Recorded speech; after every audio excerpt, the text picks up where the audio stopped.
Assalomu alaykum. Efirda Xorazm 24 informatsion dasturi. Urganch shahrida xalq deputatlari viloyat kengashining 16-sessiyasi bo'lib o'tdi. Hozir shu haqida. Sessiyada xalq deputatlari, viloyat kengash deputatlari, viloyat hokimining o'rinbosarlari, idora, tashkilot, muassasa rahbarlari, ommaviy axborot vositalari xodimlari ishtirok etdi.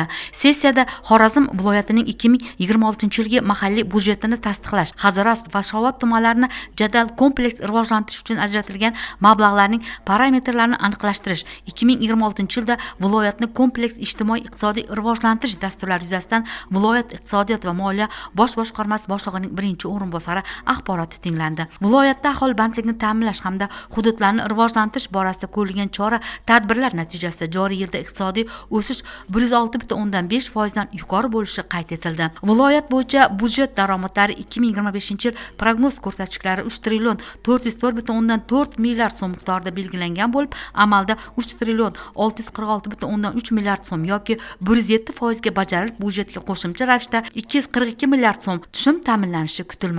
Mahalliy budjet daromadlariga 3 trillion 166 milliard so'mga prognoz ko'rsatkichlar belgilangan bo'lib, haqiqatda 3 trillion 390 milliard so'mga yoki 107% ga ijro etilmoqda. Natijada 2025-yil davomida shahar va tumanlar mahalliy budjetlar ijrosi davomida jami 95.5 milliard so'm qo'shimcha manba shakllantirilib, hududlar ixtiyorida qoldirilmoqda. O'zbekiston Respublikasi Prezidentining tegishli farmoniga asosan kelgusi yildan boshlab ishlovchi ayollarga homiladorlik va tug'ish nafaqasini hamda kelgusi yilning 1-yilidan vaqtinchalik mehnatga layoqatsizlik nafaqasi ijtimoiy sug'urta jamg'armasi orqali to'lab berilishi belgilab olindi.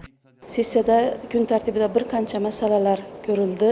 Shulardan alohida e'tiborga loyiqlisi bu tug'ish yoshidagi, ya'ni homilador ayollarni davlat tashkiloti yoki xususiy tashkilotlarda ishlashidan qat'iy nazar tug'ruq nafaqalari davlat tomonidan to'liq qoplab to'lab berilishi haqida alohida aytib o'tildi. Ayniqsa bu masalaning ko'tarilishiga sabab ko'pincha xususiy korxona tashkilotlarda ishlaydigan homilador ayollar menga ham shu davlat tomonidan shu nafaqa to'lab beriladimi degan savollar bizga ko'p bo'ladi. Mana bugun sessiyamizni kun tartibida ko'rildi va bu o'zini ijobiy yechimini topadi deb o'ylayman.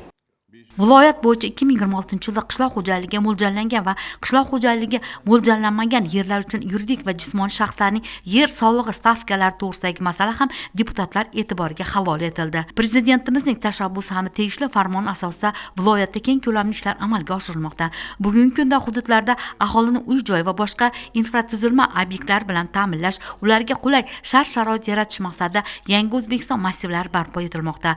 Viloyat uy-joy kommunal xo'jalik bosh boshqarmasi boshlig'ining o'rinbosari tomonidan Hazoras, Shovot, Urganch tumanlari hududida barpo etilayotgan Yangi O'zbekiston massivlari hamda Al-Xorazmiy majmuasining bosh rejasi loyihasi to'g'risidagi axborot deputatlarga taqdim etildi. Shuningdek, sessiyada viloyatda tibbiyot tizimidagi 2026-yil uchun eng muhim samaradorlik ko'rsatkichlariga erishish bo'yicha chora-tadbirlar dasturi ham deputatlar tomonidan bir ovozdan tasdiqlandi. Viloyatda o'zboshimchalik bilan egallab olingan yer uchastkalari hamda ularda qurilgan binolar va inshootlarga bo'lgan huquqlarni e'tirof etish va mahalliy budjetning qo'shimcha manbalari hisobidan budjet tashkilotlari va budjetdan mablag' oluvchilarga mablag' ajratish to'g'risidagi masalalar ham ko'rib chiqildi. Sessiyada ko'rib chiqilgan masalalar yuzasidan tegishli qarorlar qabul qilindi.